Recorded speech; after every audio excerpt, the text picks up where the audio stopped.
Pendant plus de 2 siècles, les humains se sont pliés en quatre pour être acceptés par le Conseil galactique. Lorsque nous avons découvert l'univers, naïfs et meurtris par nos propres guerres, nous nous sommes présentés les mains ouvertes et la tête basse. Nous sommes venus en paix.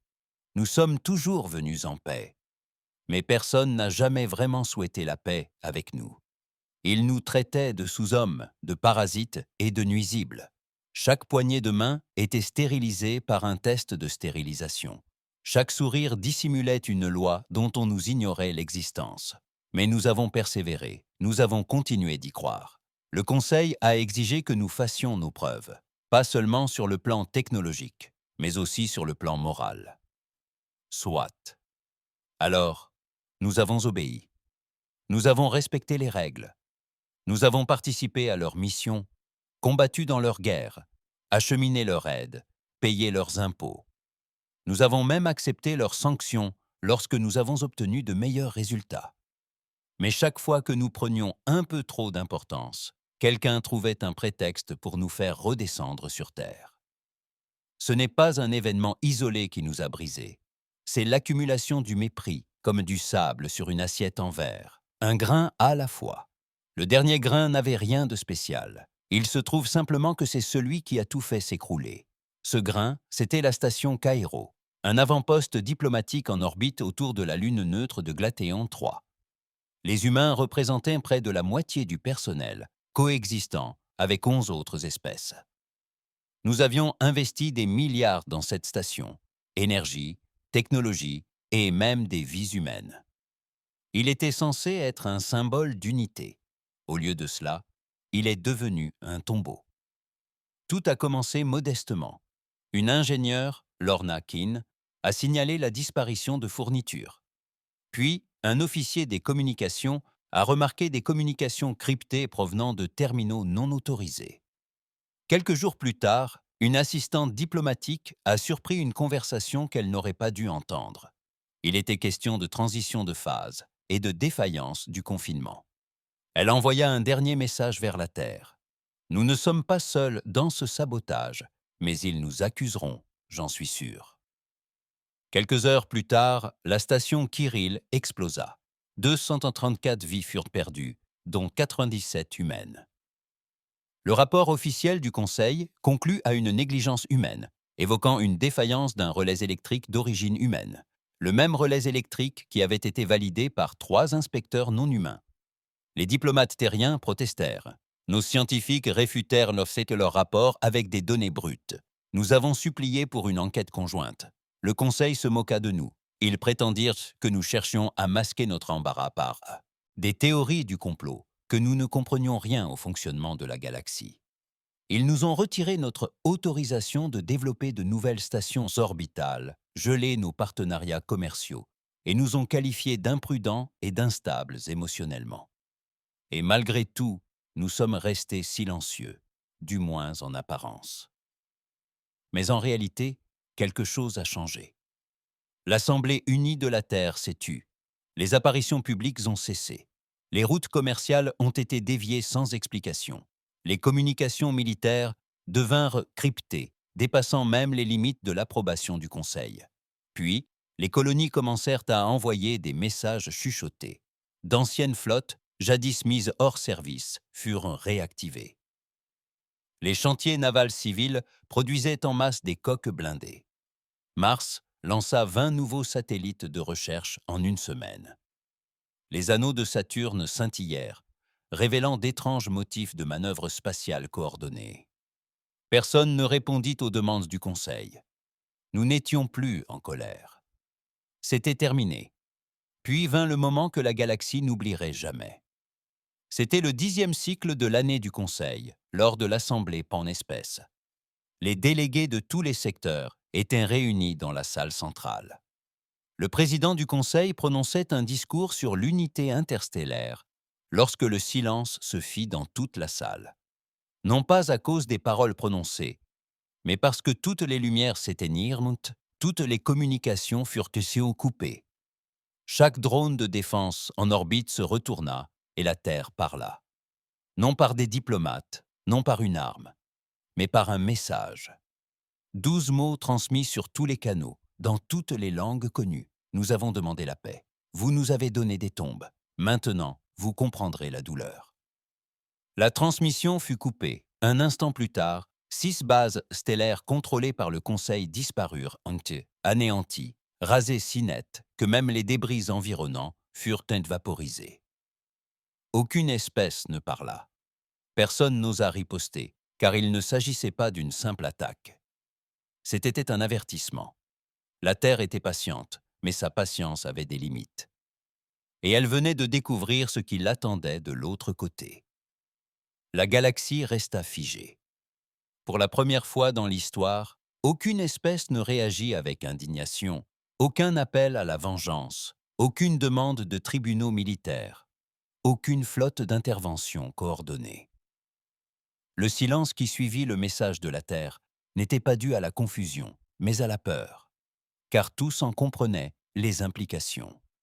6 bases stellaires du Conseil avaient disparu. Ni attaquées, ni neutralisées, simplement disparues. Et pas n'importe lesquelles. Chacune était dotée de défenses multicouches, de réseaux de boucliers redondants et de systèmes de surveillance orbitale conçus par l'espèce la plus avancée de la galaxie. Elle n'était pas construite pour être impénétrable, mais pour être intouchable. Des monuments de puissance, censés rappeler à la galaxie la domination du Conseil, n'étaient plus que poussière. Et personne n'avait même vu les coups de feu. Ce n'était pas une simple démonstration de force, mais une affirmation. Nous ne sommes pas comme vous. Nous ne jouons plus selon vos règles. En coulisses, le Conseil était en plein chaos. Le cercle supérieur se réunit en urgence. Des dizaines d'espèces, dont certaines avaient jadis considéré l'humanité comme une simple anomalie curieuse et marginale, étaient désormais assises, en silence, autour de la grande table d'obsidienne qui formait le cœur de l'organe dirigeant du noyau galactique. Elles visionnèrent à nouveau les images. Le message transmis par la Terre comportait 12 mots, simples, sans émotion, ni cri, ni frénésie, prononcés d'un ton calme et neutre, traduits dans la langue maternelle de chaque espèce présente, comme si la Terre avait répété ce moment pendant des siècles, et cela ne faisait que le rendre plus terrible encore. Ce n'était pas un accès de rage impulsif, c'était prémédité. Devons-nous riposter ? Demanda le diplomate baron, une espèce quadrupède réputée pour ses flottes de mercenaires. Nous ne pouvons pas, murmura l'ambassadeur de Vine. Leurs paroles se produisirent à travers une vibration harmonique grave qui provoqua des bourdonnements d'oreilles. Vous ne la sentiez pas. Ce message n'était pas un simple avertissement. C'était le coup d'envoi d'une campagne. Ils ont neutralisé 6 stations dans 6 secteurs simultanément, sans franchir une seule frontière, ajouta le superviseur Kralin. Ils n'ont pas attaqué de front, ils ont attaqué de l'intérieur. Un constat glaçant parcourut alors la pièce, sans un mot. Ils ignoraient tout du déroulement des attaques. Aucune signature énergétique enregistrée, aucune arme connue détectée, aucun avertissement des systèmes de détection précoce. Les bases stellaires avaient tout simplement été effacées. Non pas détruites par le feu et la fureur, mais disparues, désintégrées, comme si elles n'avaient jamais existé. Quelqu'un suggéra une opération secrète pour capturer une flotte humaine. Un autre exigea l'envoi d'une flotte dans le système des âmes pour asseoir son contrôle. Le délégué Avanar, une race ancienne et puissante, qui avait jadis considéré l'humanité comme une simple curiosité scientifique, leva un long membre semblable à de l'écorce et ne prononça qu'une seule phrase. « S'ils nous ont laissé voir cela, imaginez ce qu'ils nous ont encore caché. » Pendant ce temps, sur Terre, le monde avait changé. L'unité nationale n'avait jamais été aussi forte. Pas d'émeutes, pas de manifestations, pas de division entre les nations. Pour la première fois, tous les pays de la Terre étaient parvenus à la même conclusion. Ils avaient été exploités, saignés à blanc, tout en essayant de plaire à des espèces qui les considéraient comme inférieures. Le ciel de la Terre scintillait désormais d'un filet invisible, d'un réseau de défense interconnecté, alimenté par une nouvelle source d'énergie. Le Conseil n'y avait jamais eu accès. Même les satellites en orbite autour de la Lune avaient rien changé. Des colonies humaines armées, protégées et intelligentes, disséminées à travers le système solaire, et autrefois considérées comme des avant-postes vulnérables, vibraient désormais d'une activité codée et coordonnée. Les vaisseaux se déplaçaient en formation précise, comme si chaque champ d'astéroïdes et chaque nuage de poussière faisaient partie d'un plan tactique d'envergure. Et quelque part en orbite, juste au-delà des capteurs de toute sonde étrangère, un vaisseau sans équivalent dans les archives du Conseil était dissimulé par des distorsions gravitationnelles. Le projet Eidolon. Il ne portait aucune désignation officielle, aucune trace écrite. Il avait été construit dans le plus grand secret, dans les mines obscures sous la croûte glacée d'Europe. Non pas par une seule nation, mais par toutes les puissances terrestres réunies. Des scientifiques, des ingénieurs, et même des transfuges d'autres espèces, lassés de la tyrannie du Conseil. Eidolon n'était pas qu'une arme, c'était une philosophie, l'incarnation de la nouvelle doctrine de l'humanité. Nous ne serons pas gouvernés, nous ne serons pas ignorés. C'est Eidolon qui avait vaporisé les 6 bases stellaires, grâce à un système d'armement si avancé qu'il se passait de projectiles traditionnels et de rayons d'énergie. Elle a militarisé l'espace lui-même, créant des ondes gravitationnelles si puissantes qu'elles ont fait disparaître la matière. Un monde pur, silencieux, absolu. Mais l'objectif de la Terre n'était pas la conquête. Ce n'était pas la colonisation. C'était un message. Nous ne demandons plus à avoir notre place à la table des négociations. À bord du pont de l'Eidolon, le silence était pesant. La commandante Harel se tenait devant le hublot noirci, les mains jointes derrière le dos. Ses yeux n'étaient pas froids, mais fatigués. Non pas par le poids du commandement, mais par l'attente. L'attente que quelqu'un prenne la bonne décision. Personne ne l'a jamais fait. Ils répondront avec diplomatie, dit son second, un officier tactique à la voix douce nommé Traîne. Qu'ils fassent notre comme ils veulent, répondit Ariel. Nous ne négocions plus. Pas tant que chaque nom de Carol Station n'aura pas été reconnu. Pas tant que chaque mensonge n'aura pas été rectifié. Pas tant que nous serons toujours les derniers services. Ils vont essayer de nous manipuler, murmura Traîne. Ils le font toujours. Alors nous leur donnerons le choix. Accepter la vérité ou subir un nouveau silence. De retour dans la salle du conseil, une décision fut prise. Non par consensus, mais par crainte. La réponse officielle fut une enquête prudente. Une délégation serait envoyée sur Terre. Non pas en force, mais par soumission. Pas de flotte de guerre, pas d'escorte armée, seulement des diplomates. Le vaisseau choisi pour la mission était le Virelith Dawn, un ancien croiseur diplomatique arborant des insignes de paix et transportant l'un des ambassadeurs les plus respectés de la galaxie. Elle arriva en orbite terrestre 3 jours plus tard et ne fut pas accueillie par des armes, mais par une voix humaine. « Quel est votre but ?» La voix résonna de tous les haut-parleurs, sur toutes les fréquences, à l'unisson. « Nous venons chercher le dialogue, » répondit l'ambassadrice. « Trop tard pour le dialogue, » répliqua la voix, « mais pas trop tard pour la vérité. » Le croiseur obtint l'autorisation d'atterrir, mais un seul représentant fut autorisé à poser le pied sur terre.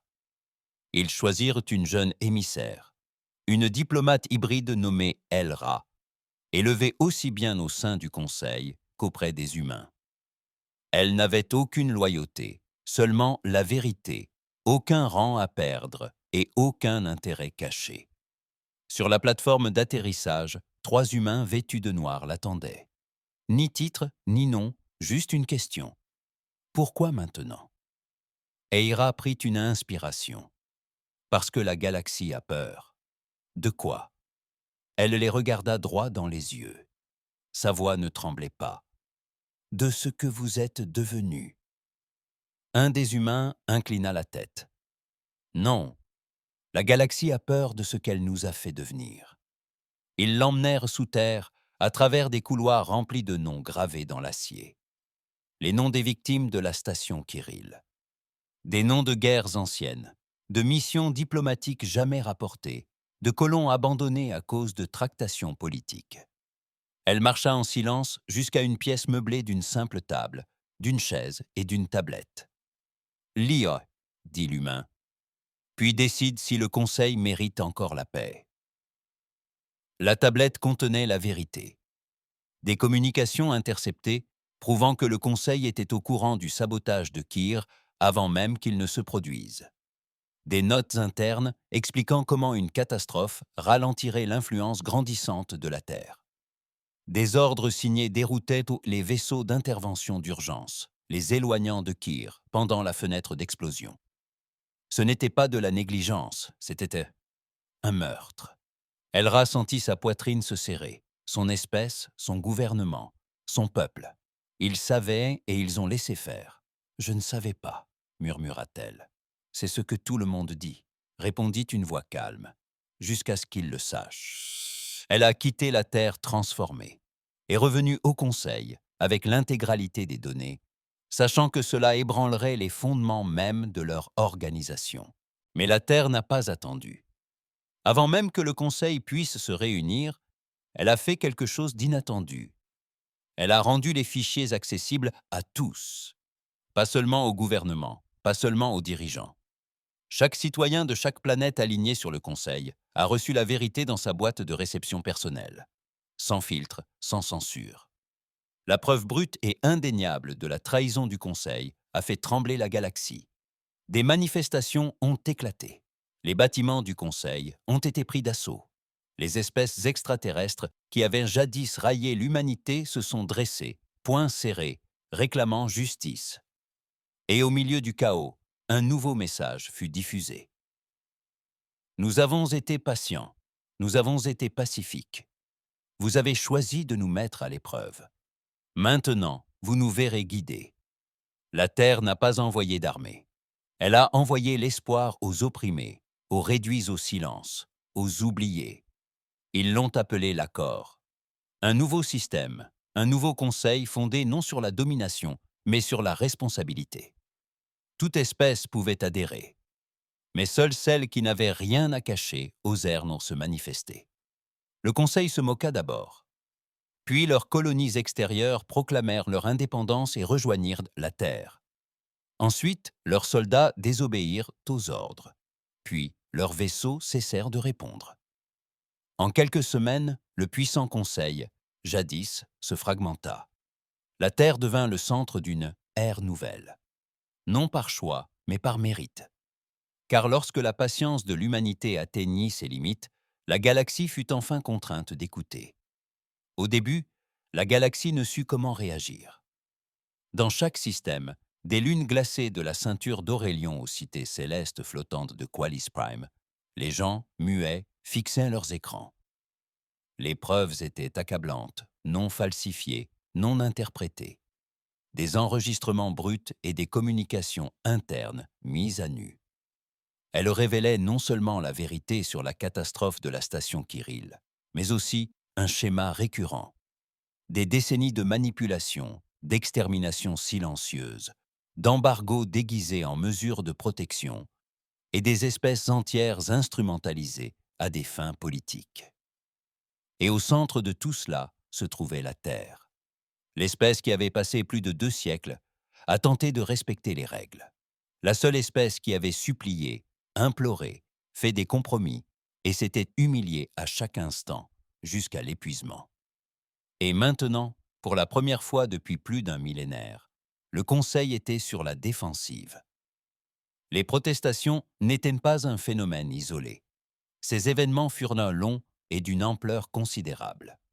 Des populations entières se retournèrent contre leurs dirigeants. Les fonctionnaires démissionnèrent en masse.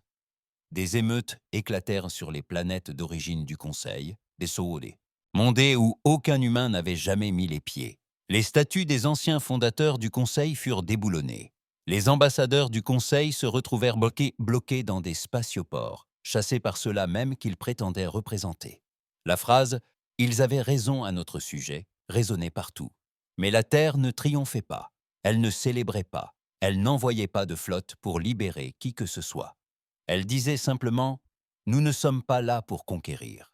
Nous sommes là pour reconstruire ensemble un monde meilleur. C'est alors que l'accord commença à se répandre. Tout avait commencé par un murmure, une rumeur selon laquelle la Terre ne cherchait peut-être pas à se venger après tout. Peut-être, tout simplement, proposait-il une autre voie. Non par faiblesse, mais par sagesse. Les premières espèces à adhérer furent celles qui avaient le plus souffert sous le régime du Conseil.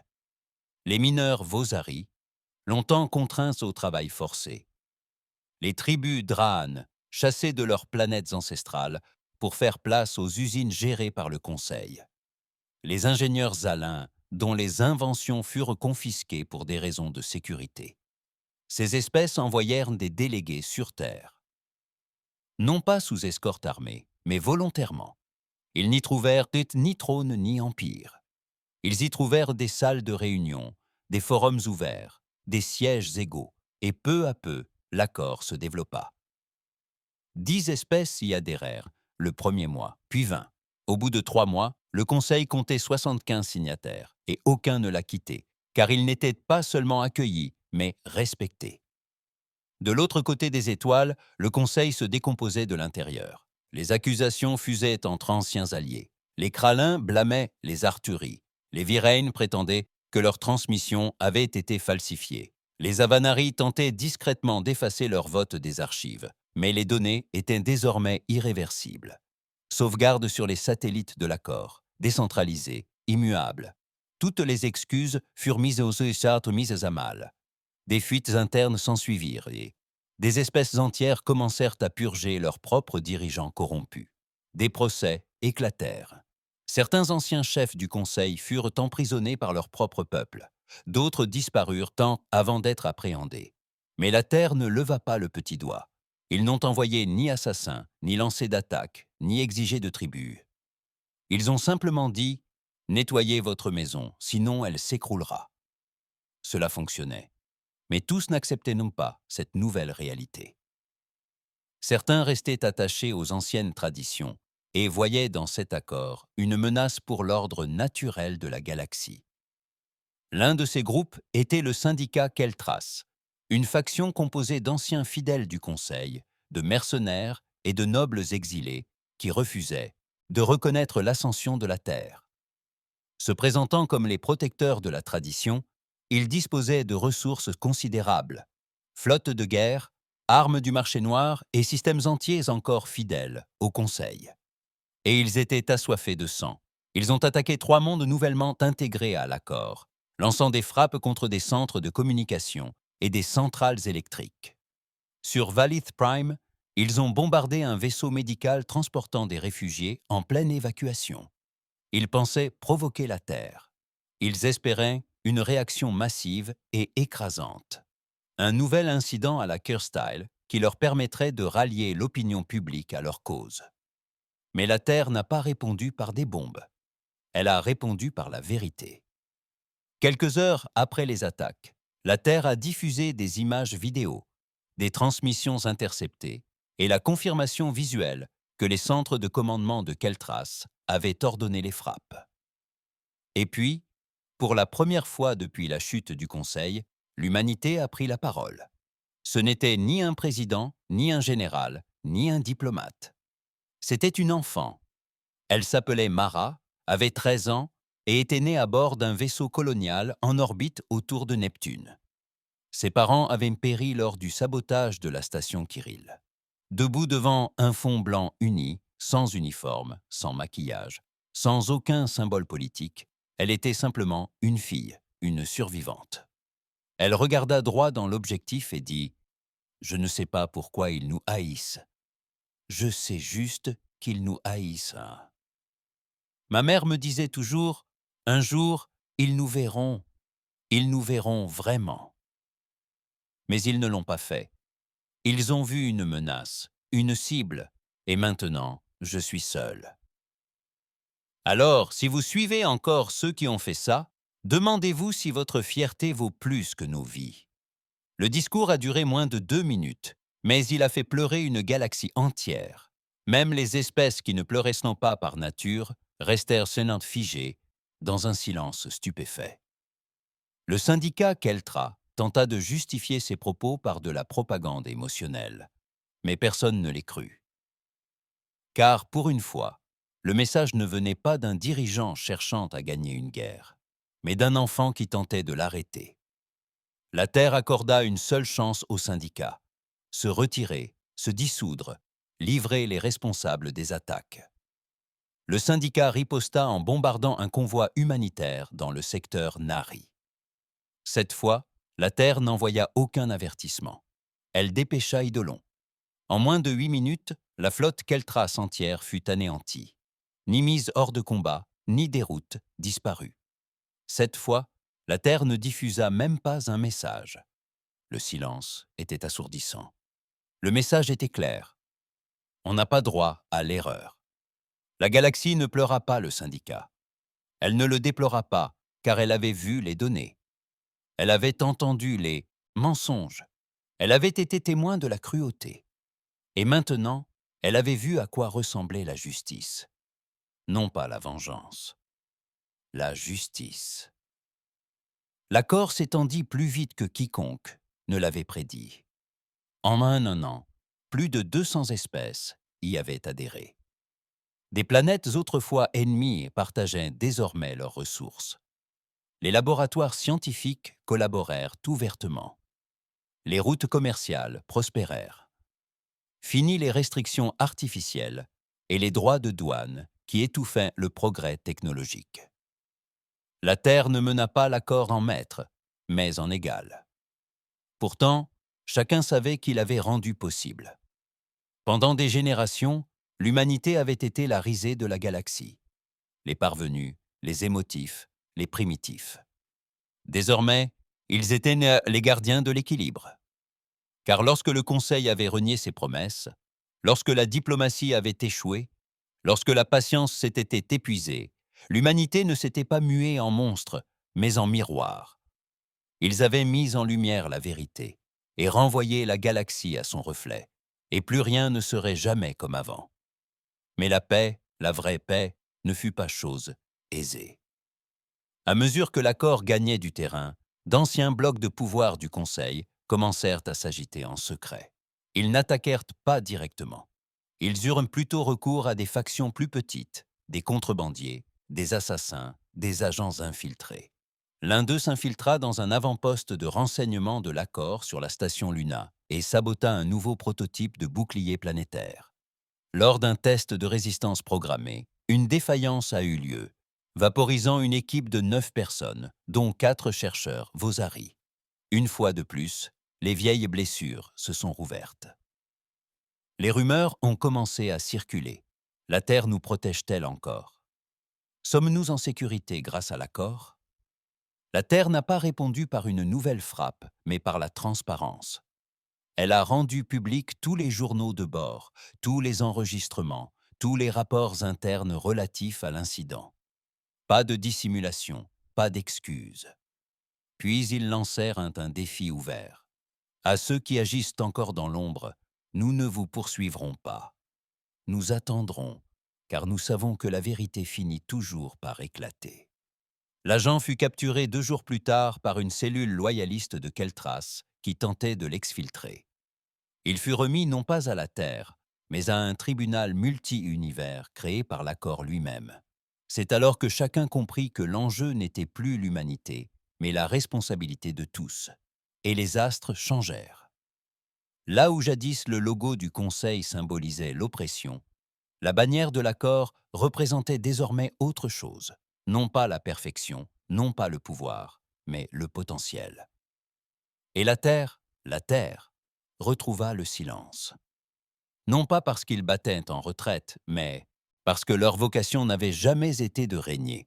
C'était pour rappeler à la galaxie ce qui arrive quand on va trop loin, car la patience de l'humanité a des limites. Et au-delà de ces limites se trouvait quelque chose qu'aucune espèce ne voudrait plus jamais affronter. 17 mois standards s'étaient écoulés, depuis que la Terre avait lancé son dernier avertissement. 17 mois depuis que le syndicat Keltra avait été rayé de la carte. 17 mois s'étaient écoulés depuis que l'accord était passé du stade de simple murmure à celui de loi. La galaxie se reconstruisait, non pas à l'identique, mais sous une forme nouvelle, partagée. Le commerce entre anciens ennemis prospérait. Les technologies jadis jalousement gardées étaient désormais accessibles à tous et diffusées au sein des réseaux de l'accord.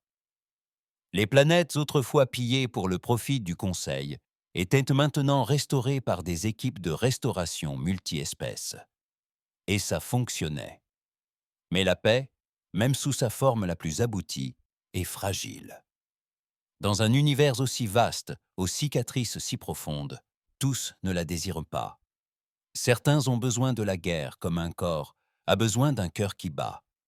Et dans les confins de l'espace inexploré, au-delà des nuages d'astéroïdes de Cora 12, par-delà les voies de distorsion effondrées du croissant brisé, ils attendaient. Les vestiges non seulement du Conseil, mais de quelque chose de plus ancien, de bien plus dangereux.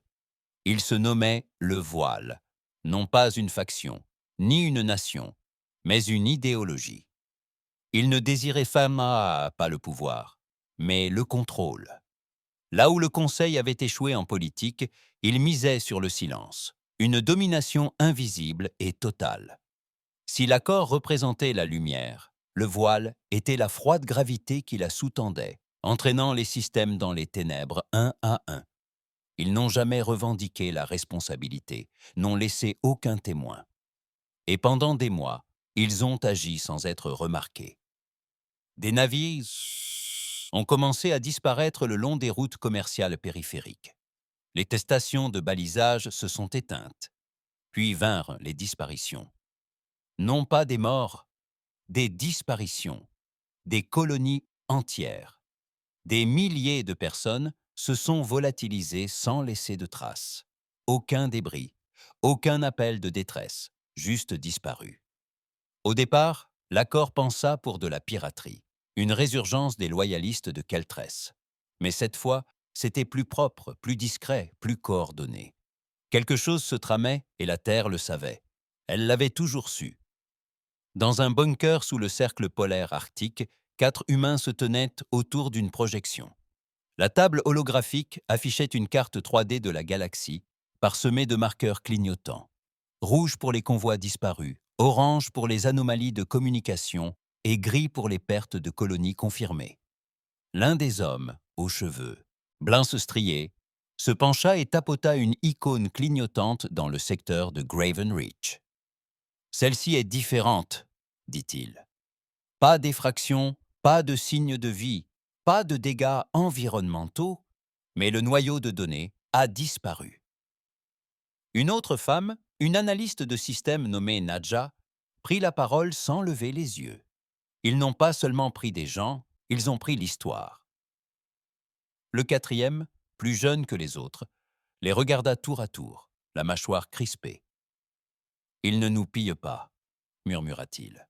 « Ils nous effacent. » Un silence pesant s'installa.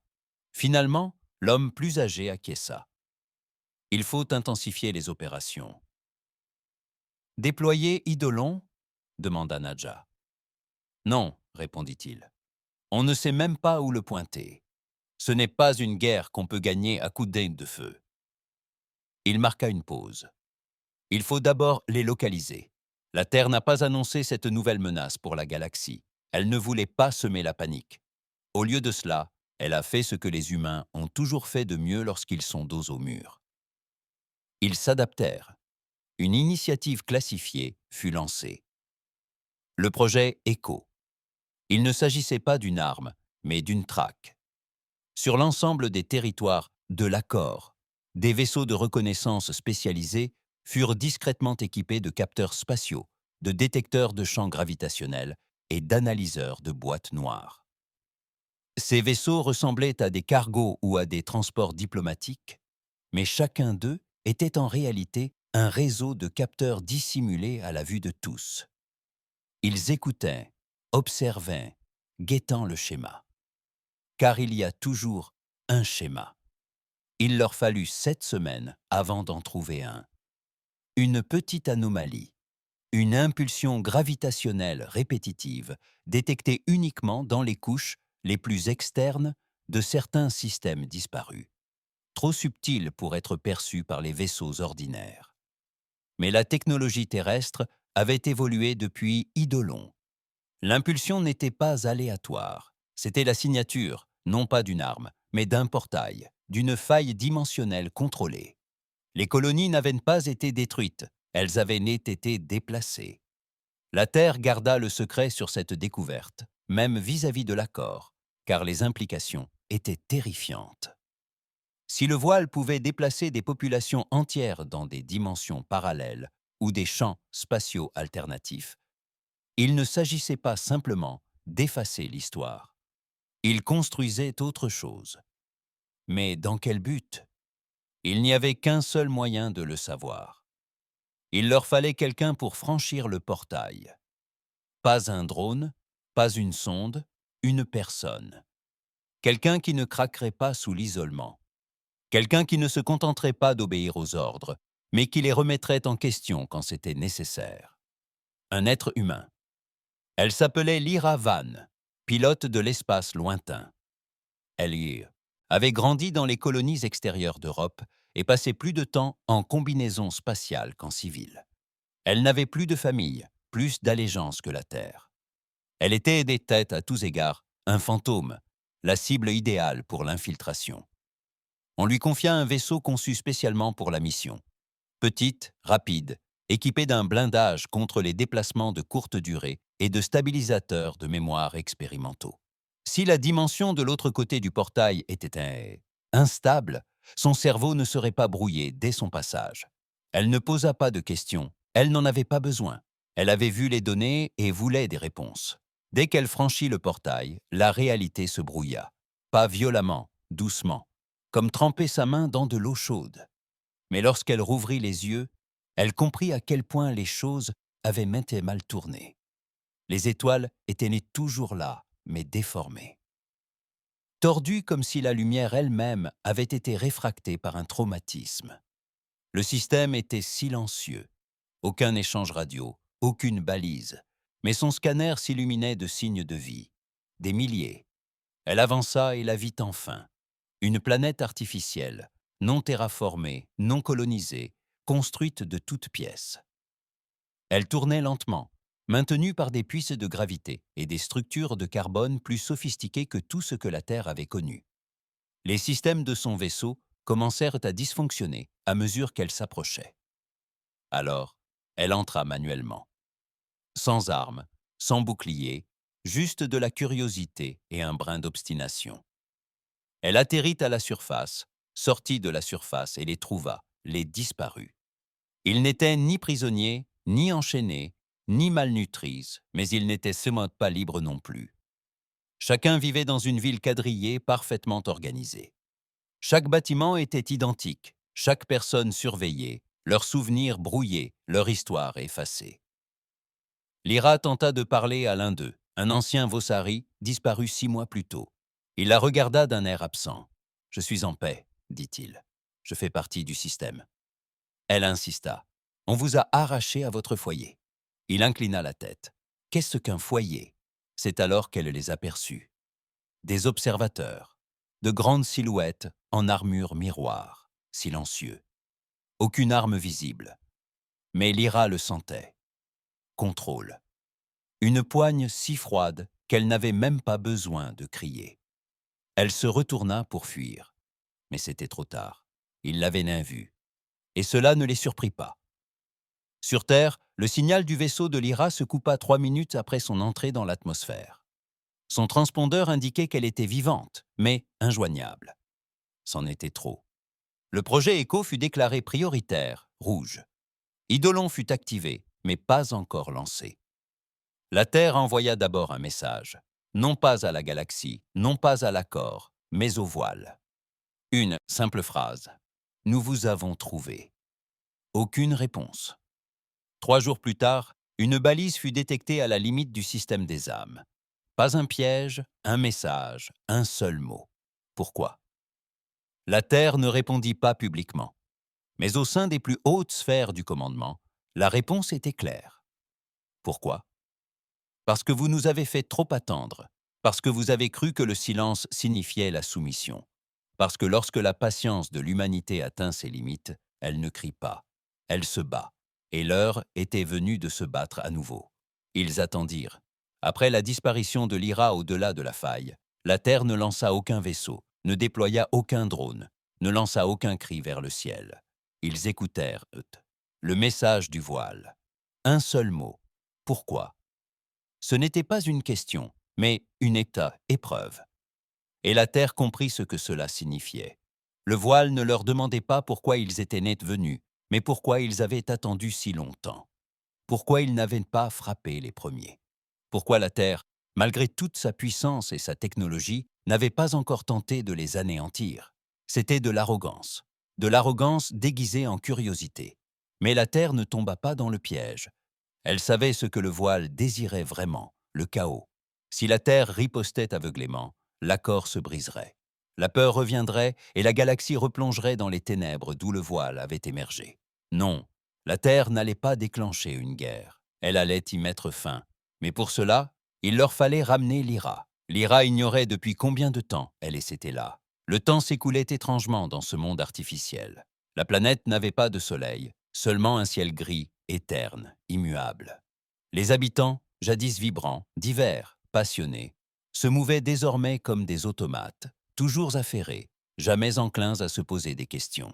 Elle tenta de leur parler, d'établir un lien, mais quelque chose les avait transformés, les avait dépouillés de leur identité. Elle commença à tenir un journal sur un morceau de tôle trouvé près d'une tour de communication, y gravant des notes avec une puce chauffée. Elle consignait tout, leurs intonations, leurs habitudes, même les expressions qu'ils n'avaient ça plus. Elle avait été entraînée à l'interrogatoire, à l'espionnage, à la survie en milieu hostile, mais pas à ça, pas au vide. Et pourtant, il y avait quelque chose sous cette surface. Un bourdonnement, un signal trop profond pour les scanners ordinaires. Ce n'était pas naturel, ce n'était même pas technologique, du moins pas au sens où elle l'entendait. C'était psychologique. Elle l'entendait en dormant. Un murmure à la lisière de son esprit. L'ordre apporte la paix. Ta souffrance est inutile. Laisse tomber. Elle lutta contre cette voix. Elle répétait son nom chaque matin, sa mission, sa planète. Je suis l'Iraven, terrienne, agent de l'accord, pas du tien. Et chaque nuit, le murmure revenait. Seuls aux commandes, les analystes de la Terre finirent par décrypter la signature électromagnétique utilisée par le voile pour transporter leurs captifs. Il ne s'agissait pas simplement de manipulation gravitationnelle, mais de redirection dimensionnelle. En réalité, le voile n'avait pas besoin de déplacer physiquement les vaisseaux. Il modifiait l'espace environnant, pliant la trame de la réalité locale jusqu'à ce que la cible disparaisse de cette dimension. La Terre était incapable d'une telle chose. Pas encore. Mais ils pouvaient le localiser en s'approchant suffisamment. C'est alors qu'ils lancèrent le protocole Vanguard. 5 vaisseaux, sans armes ni pavillons militaires. Seulement des réseaux de capteurs, des leurres haute fréquence et des relais de balises à longue portée. Leur mission était simple. Lever le voile. Non pas combattre, mais trouver la porte. Le résultat fut plus rapide que prévu. Aux confins de l'espace d'accord, près d'une étoile mourante, un vaisseau a détecté un événement de repliement spectral. Il a envoyé une sonde camouflée pour ressembler à un drone minier dérivant.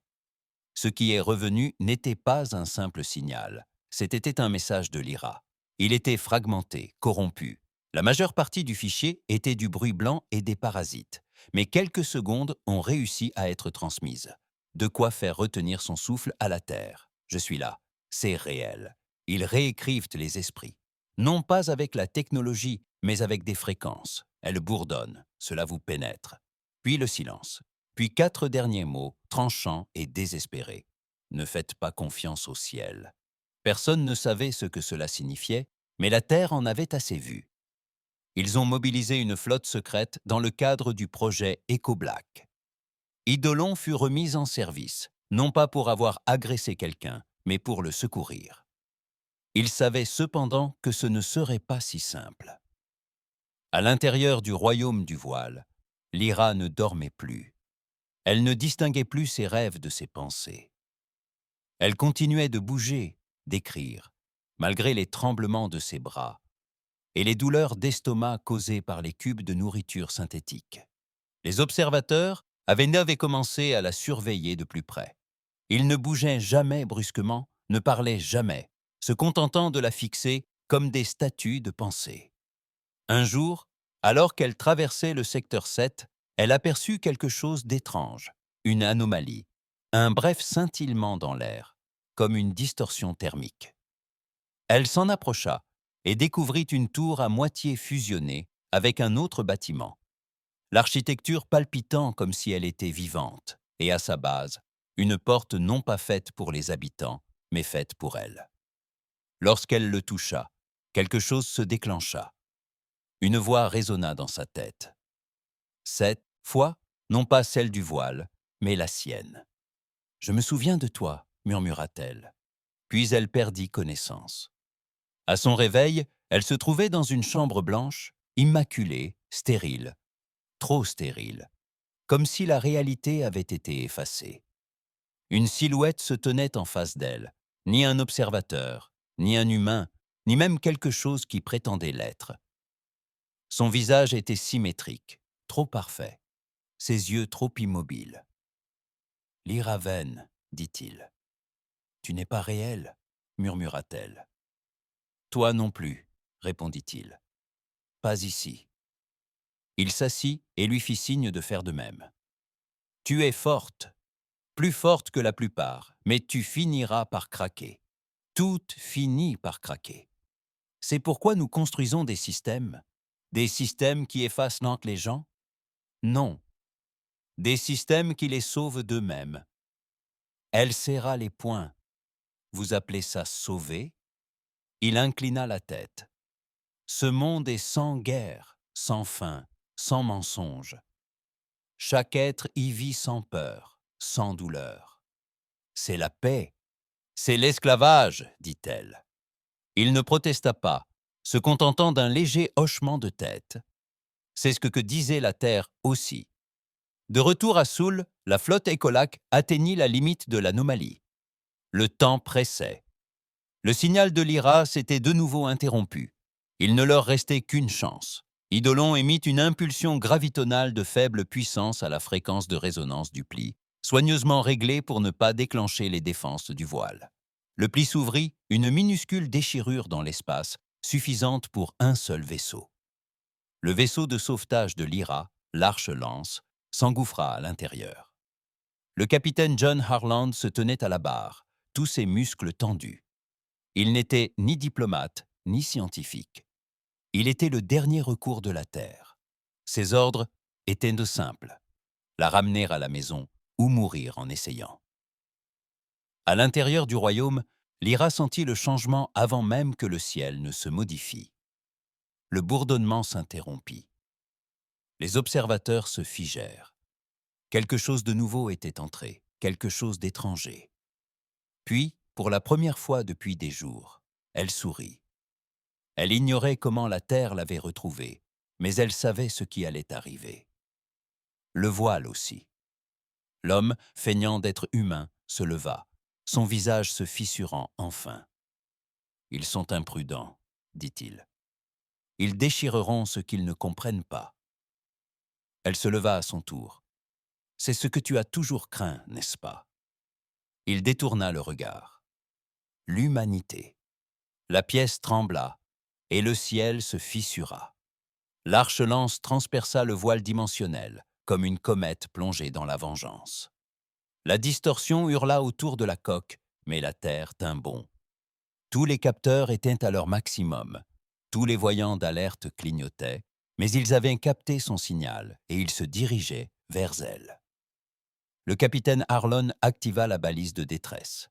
« Lyra, si tu m'entends, nous arrivons. » Il n'attendit pas de réponse.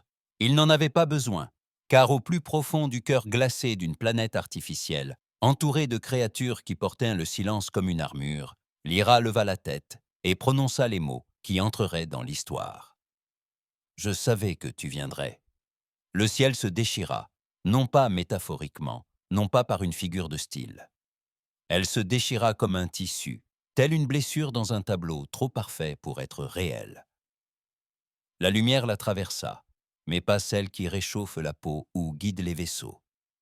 C'était la lumière froide et avide de la réalité, s'immisçant de force dans un lieu qui n'avait pas le droit d'exister. La dimension artificielle du voile, stable, silencieuse, symétrique, hurlait en silence tandis que le vaisseau terrestre la franchissait. L'Arche Lance. Ce n'était pas un vaisseau de guerre, mais elle aurait tout aussi bien pu l'être. Chaque centimètre de sa coque était imprégné de gravité. Sa coque était hérissée de perturbateurs d'impulsion, calibrés non pas pour le combat, mais pour la stabilisation dimensionnelle. La Terre n'était pas venue pour bombarder cet endroit. Ils étaient venus pour le détruire. Lyra le sentit la première, comme si quelqu'un murmurait son nom dans son sang. Elle se tenait toujours dans cette chambre d'une blancheur irréelle, lorsque la température changea. Les parois ondulèrent et l'air stérile bourdonna, et l'observateur, qui la regardait en silence depuis des heures, bougea soudain, non pas avec menace, mais avec urgence. « C'est vous qui l'avez amené ici », dit-il d'une voix qui n'était plus neutre. « Vous avez ouvert la porte. » Lyra ne broncha pas. « Non », répondit-elle. Ils révélèrent donc la vérité. Les murs se fissurèrent. Dehors, le ciel factice se brisa en 1000 morceaux de lumière. La dimension du voile s'effondrait, non par violence, mais par exposition. À l'intérieur, la lance de l'arche. Le capitaine John Harland garda la main ferme sur les commandes. Le voile qui les enveloppait se courbait comme du caoutchouc étiré à l'extrême. Leurs stabilisateurs luttaient sans relâche pour maintenir leur position. Les lumières vacillaient, la gravité vacillait. Le guidage par IA échoua 3 fois en 5 minutes. Mais il continuait de voler, car Harlon ne pilotait pas pour lui-même. Il pilotait pour Lyra. Le signal de suivi est instable, annonça son navigateur. Leur espace est instable. Boucle logique, écho récursif, modèle physique qui s'effondre. Je ne sais même plus ce qui est réel ici. On n'a pas besoin que ce soit réel, grogna Harlon. On veut juste que ça se termine. Une nouvelle impulsion d'énergie secoua le vaisseau. Les capteurs externes détectèrent des mouvements. Des structures se reconfiguraient, des tours se courbaient et en spirale fractale. Des villes se replièrent sur elles-mêmes comme du papier qui brûle. Le voile tentait de s'adapter, d'anéantir la menace, mais la Terre n'était pas conventionnelle. Le projet Eidolon leur avait appris à militariser l'existence même. L'Arche Lance en était le résultat. Un vaisseau conçu non pour dominer, mais pour mettre fin aux illusions. Lyra s'enfuit. La chambre s'effondra derrière elle. La voix qui avait faim d'être humaine hurla dans son crâne, non pas avec des mots, mais avec des données brutes, cherchant désespérément à effacer ses pensées. Elle serra les poings, se mordit la langue jusqu'au sang et continua de courir. Dehors, elle aperçut les autres, les colons, les volets. Ils étaient tous immobiles, le regard vide, fredonnant à l'unisson comme des marionnettes, attendant qu'on leur tende la main. Lyra hurla. « Réveillez-vous » Personne ne bougea, pas avant l'arrivée du vaisseau. Lorsque l'arche passa au-dessus d'eux, sa coque frémissant sous l'effet de la résistance humaine, le bourdonnement cessa et, l'espace d'un instant, tous ses yeux vides clignèrent. Le charme se rompait, le mensonge s'éteignait. La voix du capitaine Harland retentit dans les communications. Image au sol, je la vois. Je vois Jésus. Qu'est-ce que c'est? La ville en contrebas se pliait, non pas s'effondrant, mais se repliant sur elle-même comme pour se dissimuler. Les bâtiments se courbaient en spirale. Les routes s'enfonçaient dans des gouffres d'une profondeur insondable. La gravité artificielle qui maintenait la colonie stable était défaillante. Mais au cœur de ce chaos, Lyra se tenait là, vivante, ensanglantée, souriante. Elle leva la main et la lance de l'arche laissa tomber un câble. Ce n'était ni net, ni lisse, mais c'était suffisant. Lyra sauta, et dès que ses bottes quittèrent le sang sur le sol, le monde en contrebas hurla. Le voile n'était pas seulement en colère, il était terrifié. Elle atterrit brutalement dans la cabine arrière et s'effondra à genoux. Le capitaine Harland était déjà là, la saisissant par le bras et vérifiant ses constantes vitales. « Ça va » aboya-t-il. Lyra toussa, cracha du sang et hocha la tête. Je me suis souvenu de qui j'étais. Arlon sourit, le visage marqué par la fatigue. C'était tout ce que j'avais besoin d'entendre. Le vaisseau tangua de nouveau. Le voile ne les lâchait pas. À travers la dimension illusoire du voile, des structures commencèrent à exploser, non par le feu, mais par corruption de données. Le monde perdait sa cohésion. Tel un disque dur au secteur défectueux, il vacillait et se désintégrait, tentant de survivre. Et en son cœur, une voix, celle que Lyra avait entendue murmurer pendant des jours, s'éleva avec fureur. Tu étais censé te soumettre, tu étais censé obéir, tu étais censé lâcher prise. Et puis, le regard s'est porté sur la terre. Tu as semé la corruption dans l'ordre, l'émotion dans la logique. Tu es l'anomalie. Et la terre a enfin répondu. La voix du capitaine Harland était calme. Ouais, c'est un peu notre truc. Puis ils ont tiré la charge utile. Ce n'était pas une bombe, ce n'était pas un fusil, c'était une diffusion. Un signal de fréquence imprégné d'une résonance émotionnelle personnalisée pour chaque espèce connue et répertoriée sur Terre. Fruit d'années de recherche sur les harmoniques neuronales, l'ancrage de la mémoire et le codage de la conscience. En clair, il rappelait à chacun qui il était. Une impulsion d'identité brute jaillit de la coque de l'arche, balayant les cités artificielles du voile et submergeant chaque esprit captif comme un raz-de-marée sonique. Nom, visage, souvenirs, chants, douleur, joie, humanité. Non pas parce que les humains étaient meilleurs, mais parce qu'ils avaient souffert et appris. À cet instant, les spoliés se souvinrent d'eux-mêmes, et le voile commença à se déchirer. Les colons se mirent à hurler, non de douleur, mais d'éveil. Leurs yeux, autrefois ternes, brûlaient désormais. Bouches ouvertes, poings serrés. L'emprise du voile, si longtemps exercée, se brisa comme du verre sous leurs pas, et la dimension, incapable de contenir une telle intensité émotionnelle, commença à se désintégrer. L'arche-lance vira brusquement vers la porte, traînant derrière elle des distorsions gravitationnelles. Lyra, assise dans la cabine arrière, les yeux écarquillés, les larmes coulant librement, regardait par le hublot les gens se réveiller. « Vous êtes venu me chercher ?» murmura-t-elle. La voix d'Arlon résonna dans l'interphone. « Nous revenons toujours chercher les nôtres. » Dans les systèmes centraux de l'accord, la Terre transmit un dernier message à la galaxie. Pas de discours dramatique, pas de menace, juste un rapport. Le voile est levé. Leur technologie n'était pas de la magie. C'était un vol perfectionné au fil des siècles. Nous avons récupéré notre peuple. Leur dimension s'effondre. Nous ne tolérerons plus ceux qui effacent que les autres pour conserver leur emprise. Puis une dernière phrase, simple et calme. L'air du silence est révolu. Lyra se rétablit lentement. Son esprit portait des cicatrices invisibles à l'œil nu. Mais elle n'était pas brisée. Elle parcourut à nouveau le ciel de la terre, respira l'air pur, écouta le chant des oiseaux au lieu des bourdonnements artificiels et prit la parole une seule fois à l'assemblée de l'accord. Elle se tenait devant des centaines d'espèces, tous les regards braqués sur elle, et déclara « Ils ont bâti un monde sans souffrance, mais ils ont dû anéantir tout ce qui était bon pour y parvenir. Ce n'est pas la paix, c'est l'extinction déguisée en bienveillante créature. » Puis elle se retira. Pas un seul délégué ne répondit, car que pouvait-il dire? Elle avait raison. Le voile ne se releva pas. Ce qui restait d'eux sombra dans les profondeurs obscures de l'espace inexploré, leur faux paradis s'effondrant derrière eux.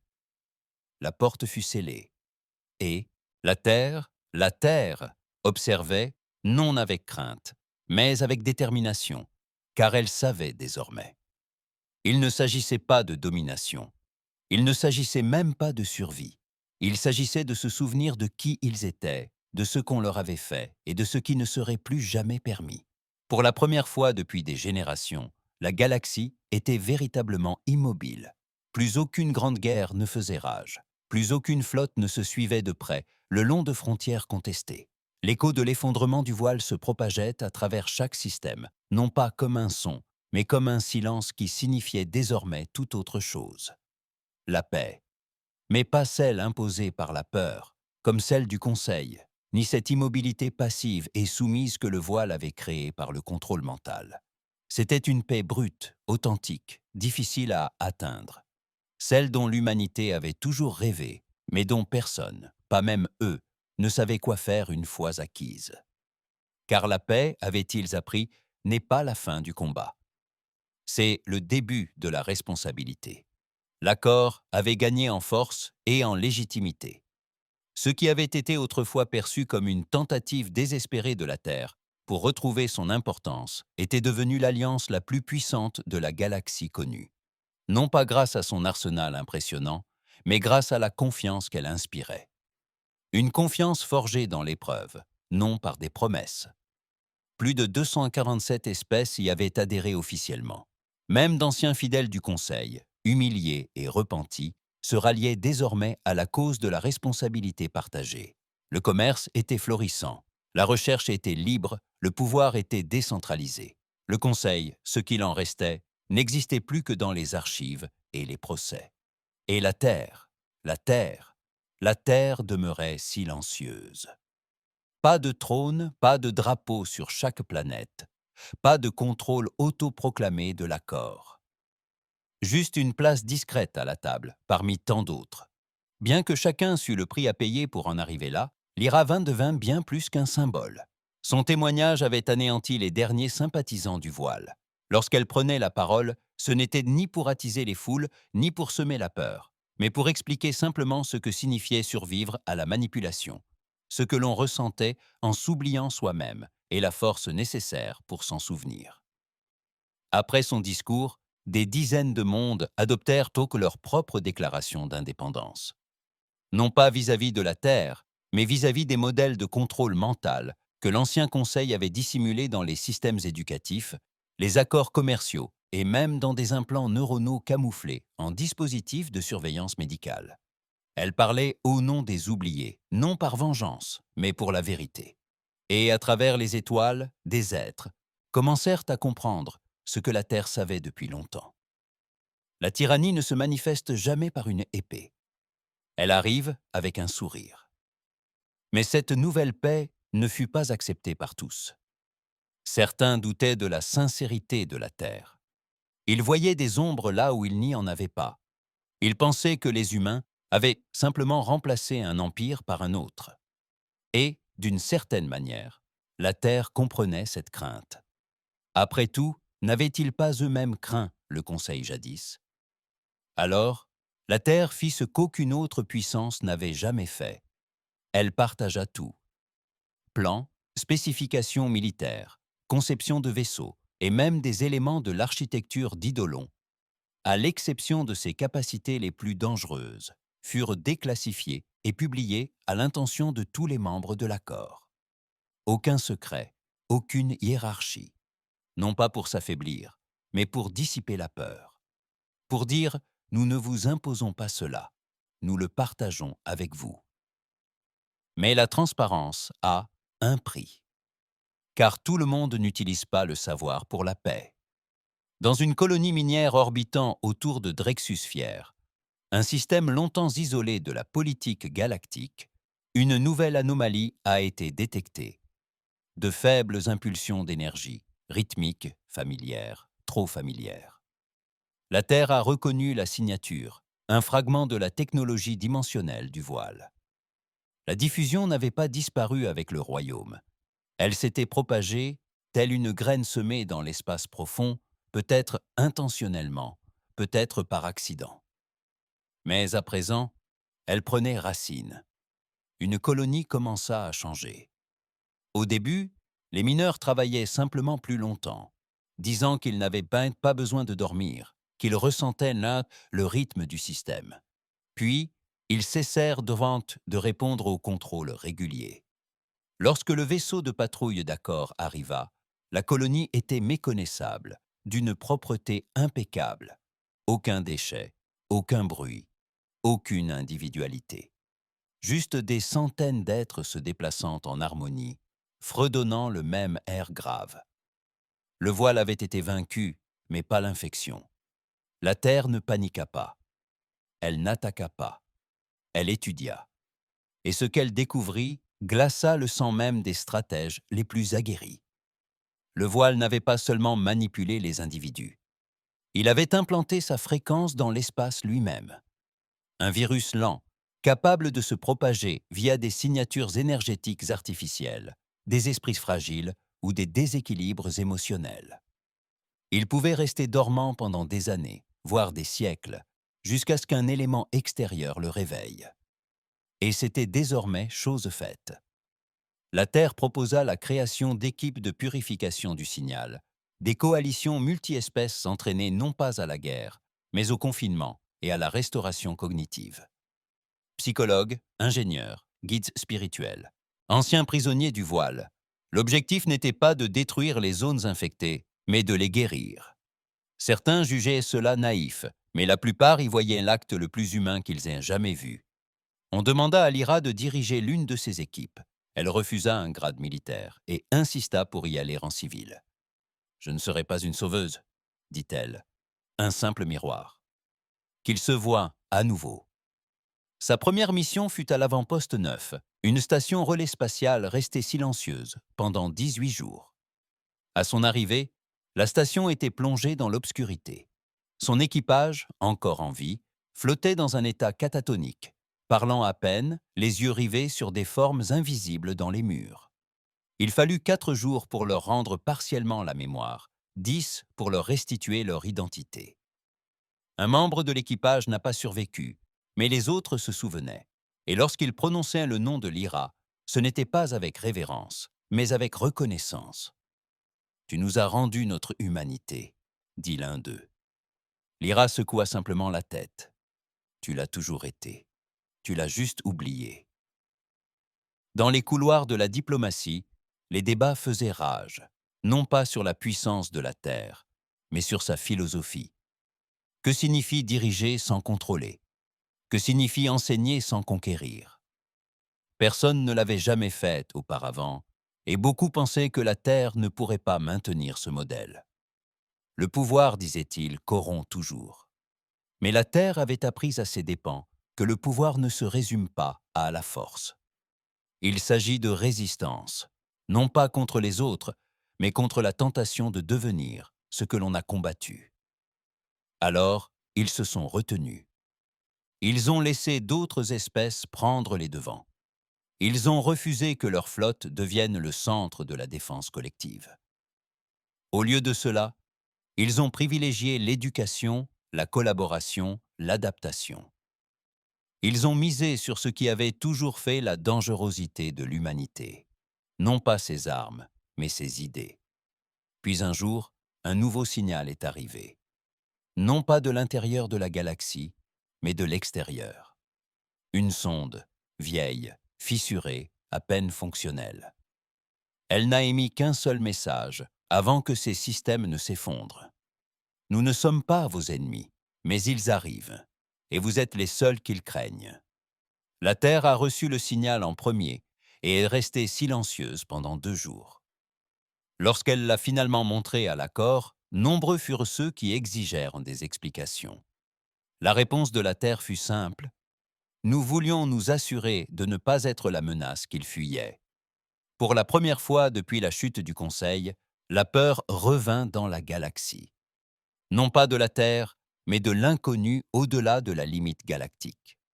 Les étoiles au-delà des étoiles. Qui étaient-ils? Et pourquoi craignaient-ils la Terre? La réponse n'arriva pas, par vaisseau, pas encore. Mais l'appréhension était pire encore. Car chacun le savait. Si quelque chose effrayait l'espèce qui jadis rasait des colonies sans sourciller, si quelque chose faisait se cacher le voile comme de la vermine dans les fissures de réalités illusoires, alors c'était quelque chose de plus sombre, de pire. Et les seuls qu'elle craignait, c'était nous. Le message venu d'au-delà des confins de la galaxie résonnait dans chaque salle de réunion, chaque conseil planétaire, chaque station d'écoute qui avait encore le courage de maintenir ses antennes déployées. Nous ne sommes pas vos ennemis, mais ils arrivent. Et vous êtes les seuls qu'ils craignent. Ce ne sont pas les mots qui ont glacé la galaxie, mais le silence qui a suivi. Aucune signature d'origine, aucune langue connue. La voix était artificielle, traduite dans tous les dialectes que la sonde pouvait détecter. Puis, plus rien. Mais son arrivée n'était pas fortuite. Elle avait d'abord trouvé la Terre, et cela signifiait quelque chose. Pour certains, la Terre était coupable. Pour d'autres, elle était le seul espoir. Quoi qu'il en soit, une chose était devenue douloureusement claire. Quoi qu'il arrive, il avait déjà croisé le chemin des humains.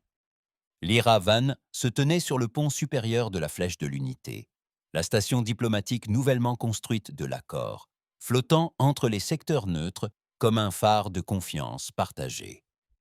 En contrebas, des dizaines d'espèces déambulaient ensemble. Une paix véritable, non un silence imposé. Elle observait un groupe d'enfants Vosari qui riaient, en jouant avec des ascenseurs à gravité artificielle, sous la surveillance d'un ingénieur humain à la retraite. Cela aurait dû la réjouir, mais son corps restait crispé. Pas depuis le signal, car au fond d'elle, Lyra savait quelque chose qu'elle n'avait pas encore exprimé à voix haute. Elle l'avait ressenti il y a longtemps, durant sa captivité dans la dimension illusoire du voile.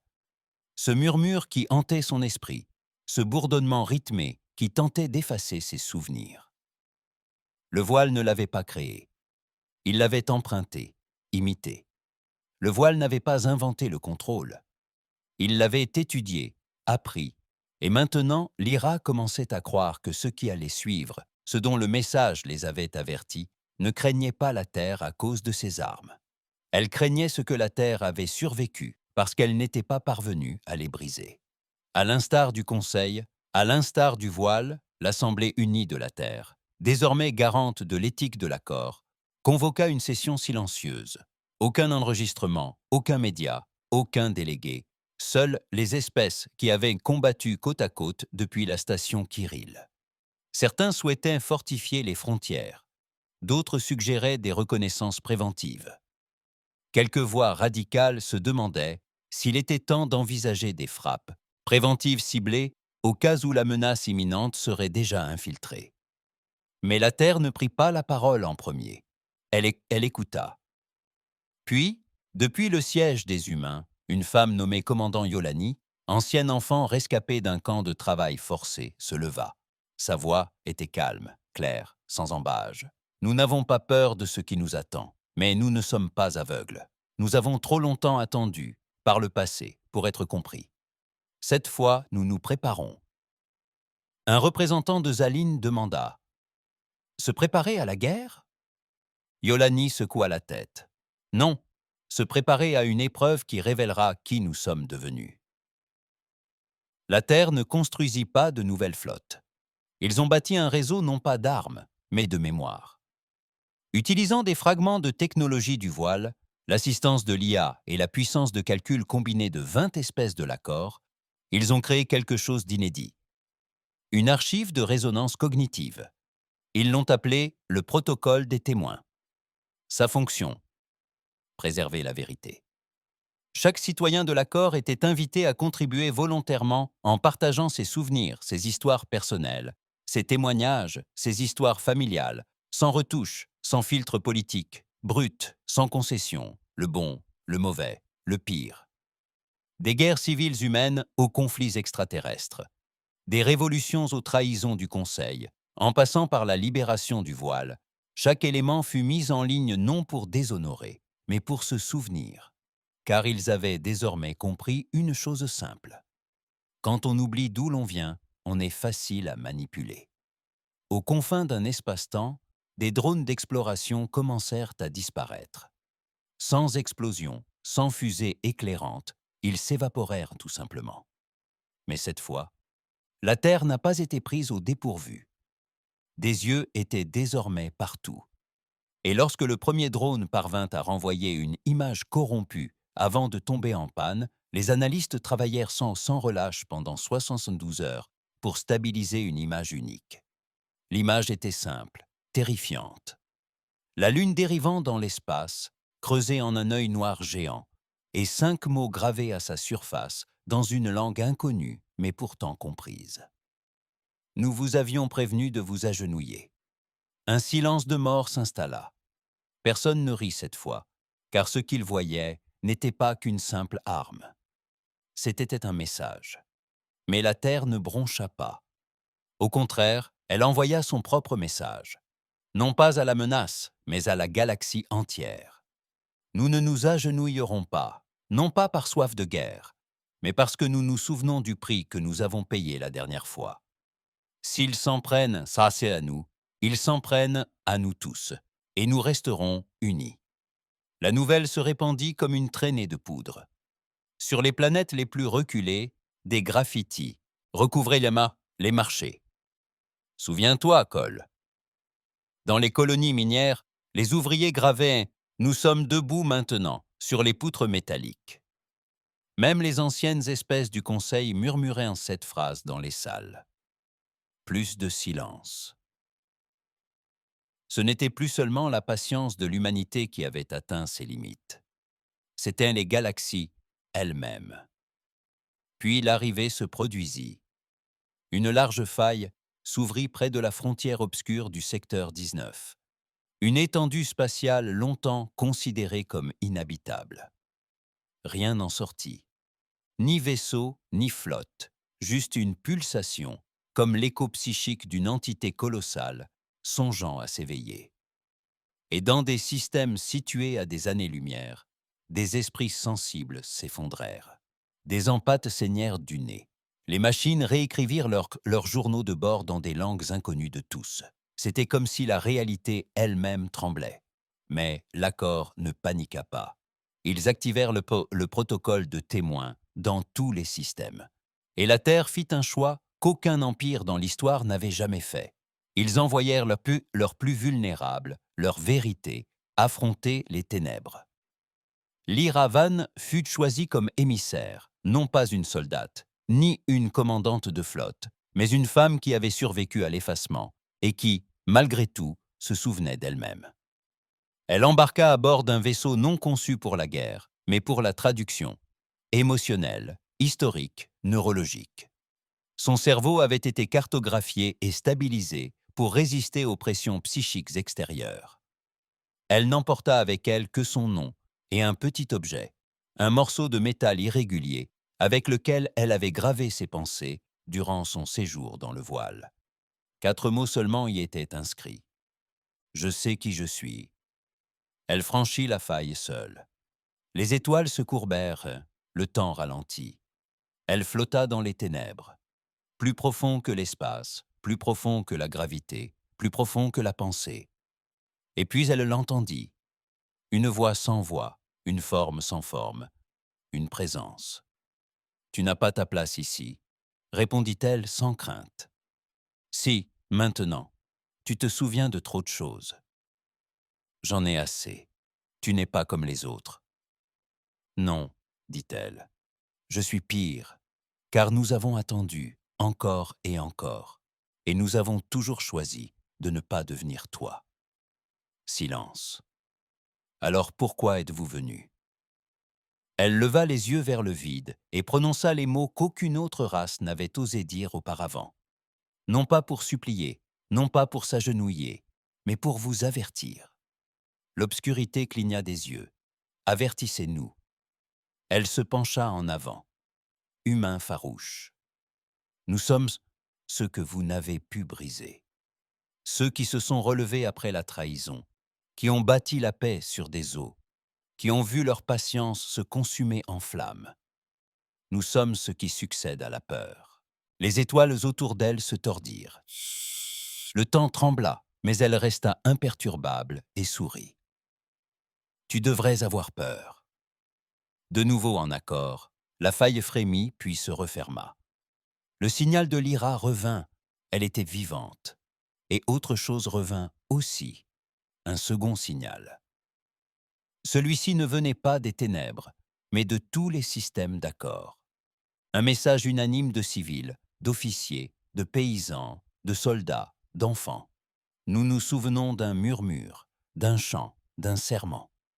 Et ainsi la galaxie tint bon, non seulement grâce à la résistance de la Terre, mais grâce à l'héritage de l'humanité, que même acculée, effacée, humiliée, asservie ou trahie, L'humanité n'est pas vaincue, elle a enduré, elle a attendu. Et lorsqu'ils se relevèrent, ils emportèrent d'autres personnes avec eux.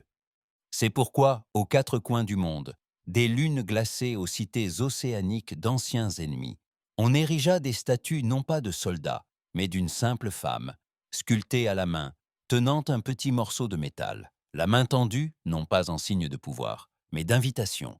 En dessous, une seule ligne. Nous avons demandé la paix. Vous nous avez donné des tombes. Maintenant, nous bâtissons quelque chose que vous ne pourrez pas enterrer. La galaxie n'oubliera jamais, car la Terre ne l'a jamais permis, car l'Ira ne l'a jamais permis, car lorsque le moment fatidique est enfin arrivé, l'humanité ne s'est pas agenouillée. Elle s'est dressée et les étoiles se sont dressées avec elle.